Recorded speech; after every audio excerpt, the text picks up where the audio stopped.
అధికారుల నిర్లక్ష్యానికి 7 ప్రాణాలు గాల్లో కలిసిపోయాయి. సింహాచలం దుర్ఘటన దర్యాప్తులో కీలక విషయాలు వెలుగు చూశాయి. అధికారుల ఒత్తిడితోనే తాత్కాలిక గోడను నిర్మించినట్లు కాంట్రాక్టర్ లక్ష్మణరావు స్పష్టం చేశారు. కమిషన్ నివేదిక ఇచ్చిన తర్వాత బాధ్యులపై ఏపీ ప్రభుత్వం చర్యలు తీసుకోవాలి. విశాఖ సింహాచలంలో చందనోత్సవం దర్శనానికి ఏర్పాటు చేసిన 300 క్యూ లైన్లలో అర్ధరాత్రి సమయంలో కురిసిన భారీ వర్షానికి గోడ కూలిన ఘటనలో 7 భక్తులు అక్కడికక్కడే మృతి చెందారు.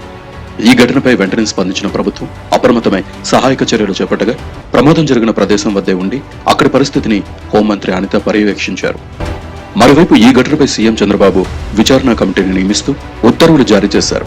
ఈ కమిటీలో మున్సిపల్ పరిపాలన ప్రధాన కార్యదర్శి Suresh Kumar, IPS Ravikrishna, chief engineer వెంకటేశ్వరరావులు విచారణ అధికారులుగా నియమించారు. వీరంతా ఉదయాన్నే సింహాచలం చేరుకుని నమూనాలను కూడా సేకరించారు. అనంతరం ఆనంద నిలయం అధికారులతో పాటుగా టూరిజం, దేవాదాయ శాఖ అధికారులను విచారించి వారి స్టేట్మెంట్లను వీడియో రూపంలో రికార్డ్ చేశారు. ఈ రోజు ప్రిలిమినరీగా దీనికి సంబంధించిన డైరెక్ట్ గా ఇన్వాల్వ్ అయిన కొంతమంది అధికారులతో అలాగే ఈ వర్క్ ఎగ్జిక్యూట్ చేసిన కాంట్రాక్టర్లతో అందరితో కూడా విచారించడం జరిగింది. టెంపరరీ కన్స్ట్రక్షన్ అనేది అందరూ ఇంజనీర్స్ కూడా చెప్తున్నారు.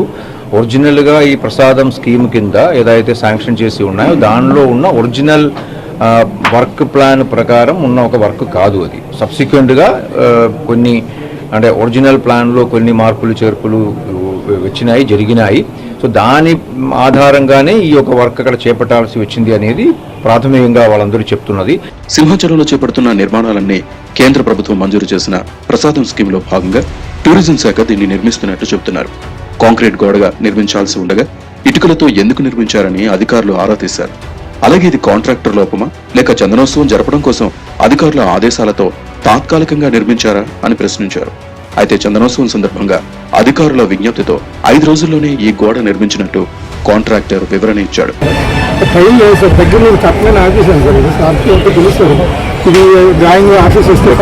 చెప్పి మీ మీద ఒత్తిడి ఎవరు చేస్తారు? డిపార్ట్మెంట్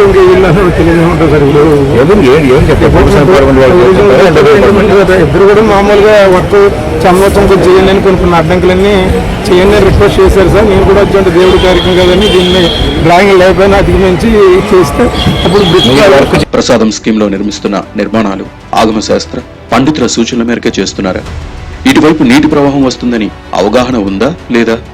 గతంలో నీటి ప్రవాహం ఎటువైపు వెళ్లేది?